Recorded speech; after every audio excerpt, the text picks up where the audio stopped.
Bismillahirrahmanirrahim. Assalamualaikum warahmatullahi wabarakatuh.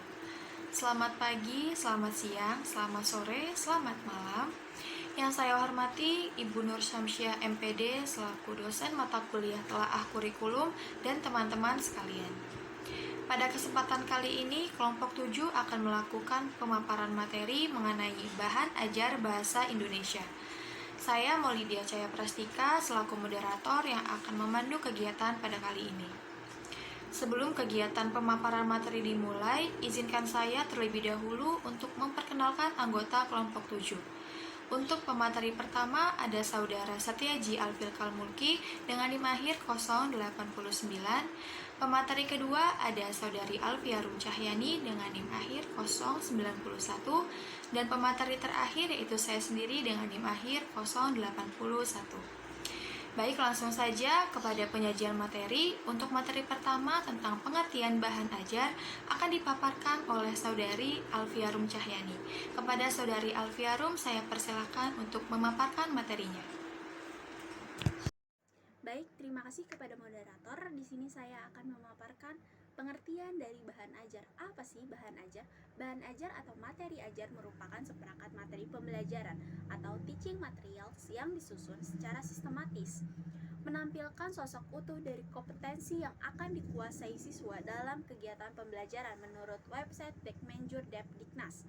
Jenis bahan ajar meliputi petunjuk belajar, petunjuk siswa atau pendidik, kompetensi yang akan dicapai, isi materi pembelajaran, informasi pendukung, latihan-latihan, petunjuk kerja seperti lembar kerja atau LKS, lalu ada evaluasi dan respon atau umpan balik hasil evaluasi.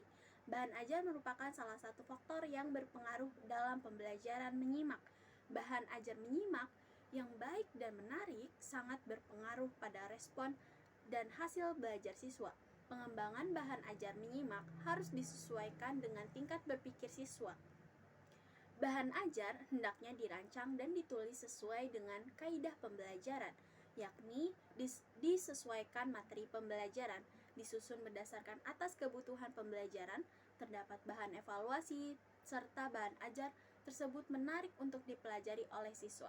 Model integratif bahan ajar bahasa Indonesia yang dibutuhkan penutur tingkat menengah harus memenuhi 4 aspek, yaitu integrasi bahan ajar, integrasi keterampilan berbahasa, integrasi pelaksanaan pembelajaran, dan pengoptimalan pemanfaat teknologi informasi dan komunikasi.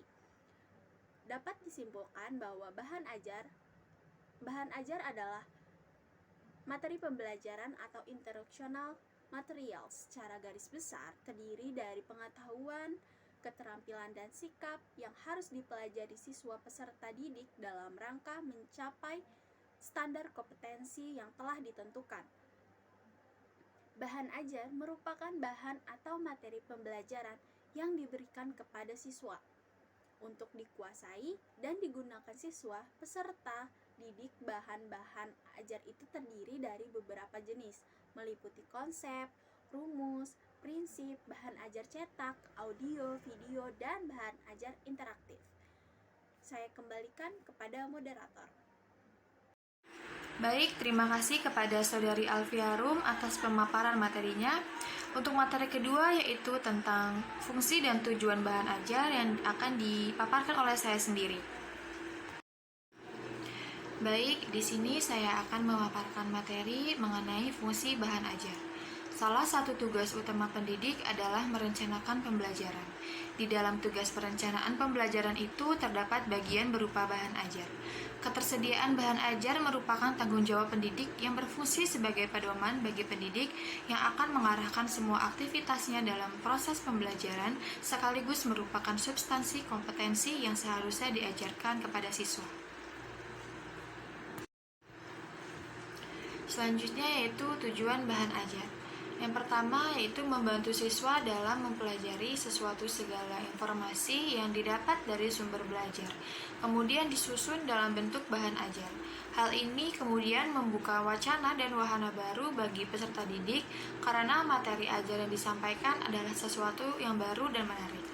Kemudian menyediakan berbagai jenis pilihan bahan ajar. Pilihan bahan ajar yang dimaksud tidak terpaku oleh suatu sumber saja, melainkan dari berbagai sumber belajar yang dapat dijadikan suatu acuan dalam penyusunan bahan ajar. Kemudian memudahkan guru dalam pelaksanaan pembelajaran. Guru sebagai fasilitator dalam kegiatan pembelajaran akan termudahkan karena bahan ajar disusun sendiri dan disampaikan dengan cara yang bervariatif. Kemudian yang terakhir, agar kegiatan pembelajaran menjadi lebih menarik. Dengan berbagai jenis bahan ajar yang bervariatif, diharapkan kegiatan pembelajaran tidak monoton hanya terpaku oleh suatu sumber buku atau di dalam kelas saja. Baik, untuk materi terakhir yaitu tentang jenis-jenis bahan ajar akan dipaparkan oleh Saudara Setiaji Alfikal Mulki. Kepada Saudara Setiaji, saya persilakan untuk memaparkan materinya. Selanjutnya, saya akan menjelaskan jenis-jenis bahan ajar. Menurut Mulyasa, jenis-jenis bahan ajar atau materi pembelajaran antara lain, yang pertama itu bahan ajar cetak atau print. Bahan ajar cetak dapat ditampilkan dalam berbagai bentuk. Jika bahan ajar cetak tersusun secara baik, maka bahan ajar akan mendatangkan beberapa keuntungan, seperti yang dikemukakan oleh Stephen Peter Balstedt, yaitu yang pertama, bahan tertulis biasanya menampilkan daftar isi, sehingga memudahkan seorang guru untuk menunjukkan kepada peserta didik bagian mana yang sedang dipelajari.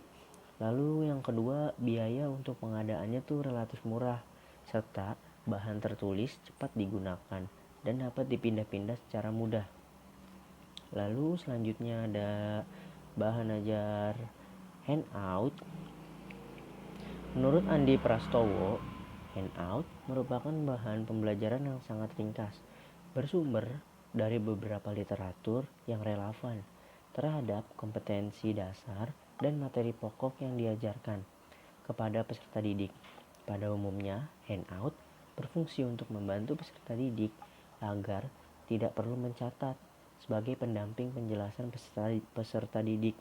Sebagai bahan rujukan peserta didik, memotivasi peserta didik agar lebih giat dalam belajar, mengingat pokok-pokok materi yang diajarkan, serta memberi umpan balik dalam hasil.